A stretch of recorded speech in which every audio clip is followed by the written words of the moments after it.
Mislatel left a final Senate hearing on the matter of having a third telco in the country, still without the approval to transfer its franchise to its consortium. Senators say Mislatel's franchise validity remains questionable. Mian Los Baños has the story. In the final hearing of the Senate Committee on Public Services on the third telco, Mislatel insisted that its franchise is valid. This despite persistent questions by senators over the company's transfer of shares and non-operation for 1 year after its franchise approval in 1998. No co-warrant of proceeding has been filed against the franchise of Mislatel. Matter of fact, also, there has been no revocation by the Congress of the franchise of Mislatel. Mislatel earlier argued that its earlier operation was halted by a disorderly situation in its Maguindanao site and that the shares were transferred only to additional stockholders. Senator Mig Subiri said these issues might have been common for other applicants for the third telco slot as well. He said belaboring the issue will only inconvenience telco consumers.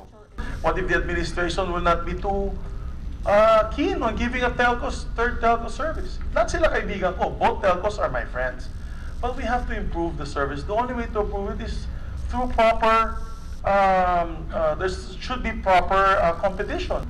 We could correct these deficiencies by allowing the Senate to grant them the ownership transfer. And then they can move on and do their work and give the people the internet service and the cell phone service.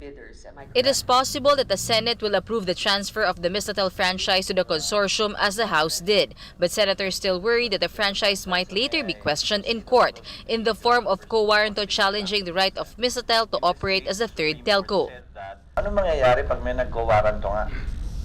What if in the next government, the new administration through the Solicitor General files a co-warranto proceeding based on exactly what we're talking about?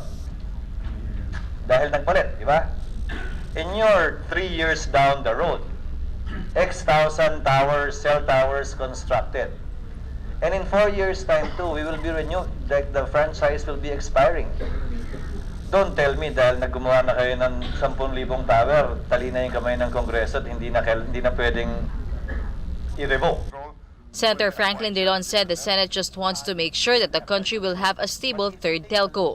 We are looking for stability in the ground because we all want our infrastructure to be based on solid legal ground.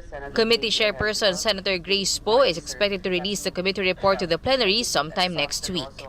Reporting for News 5, Mian Los Baños, We Are One News.